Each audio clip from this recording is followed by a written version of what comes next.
आपका पहला प्रश्न है, असम हिमालय किन दो नदियों के मध्य है? आपका सही जवाब है तीस्ता और देहांग। आपका दूसरा प्रश्न है, पूर्वांचल की पहाड़ियों में कौन सी चोटियां नहीं है?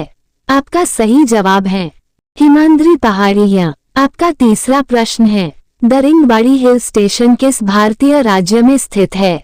आपका सही जवाब है उड़ीसा। आपका चौथा प्रश्न है, हिमालय पर्वत श्रृंखला का निर्माण किसके टकराने से हुआ है? आपका सही जवाब है इंडियन प्लेट और यूरेशियन प्लेट। आपका पांचवा प्रश्न है, पृथ्वी के घूर्णन के कारण उत्पन्न बल क्या कहलाता है?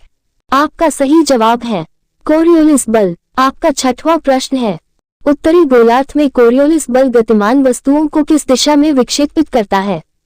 आपका सही जवाब है दाईं ओर। आपका सातवां प्रश्न है, खासी और गारो जातियां मुख्यतः कहाँ पाई जाती हैं? आपका सही जवाब है मेघालय। आपका आठवां प्रश्न है, मूंगे की चट्टानों के संरक्षण के लिए भारत सरकार ने निम्नलिखित में से किसे समुद्री पाक घोषित किया?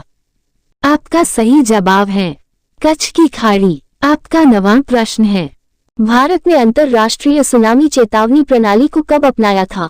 आपका सही जवाब है 2006। आपका 10वां प्रश्न है, कोरोमंडल तट किन दो भारतीय राज्य के तटीय भूभाग को कहा जाता है?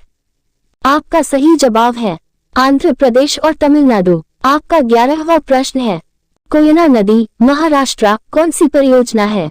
आपका सही जवाब है कोयना परियोजना। आपका 12वां प्रश्न है, सौर परिवार का मुखिया कौन है? आपका सही जवाब है सूर्य। आपका 13वां प्रश्न है, सूर्य पृथ्वी से लगभग कितने करोड़ किलोमीटर दूर है?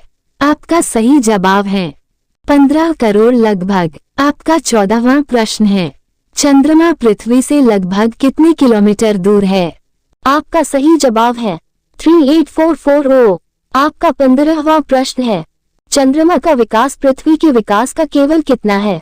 आपका सही जवाब है 1/4। आपका 16वां प्रश्न है, चंद्रमा की सतह पर सबसे पहले किसने कदम रखा था? आपका सही जवाब है नील आर्मस्ट्रॉन्ग। आपका 17वां प्रश्न है, चिनाब नदी कश्मीर कौन सी परियोजना है?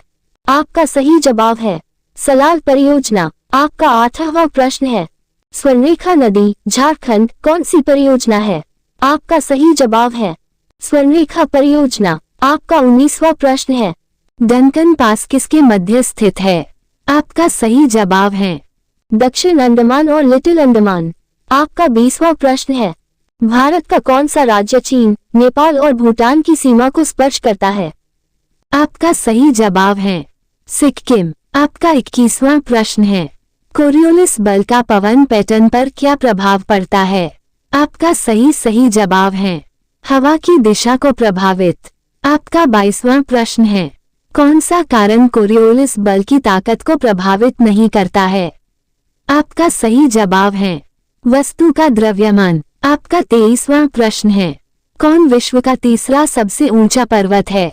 आपका सही जवाब है कंचनजंगा। आपका 24वां प्रश्न है, किस हिमालयी पर्वतमाला में बनिहाल दर्रा स्थित है? आपका सही जवाब है पीर पंजाल।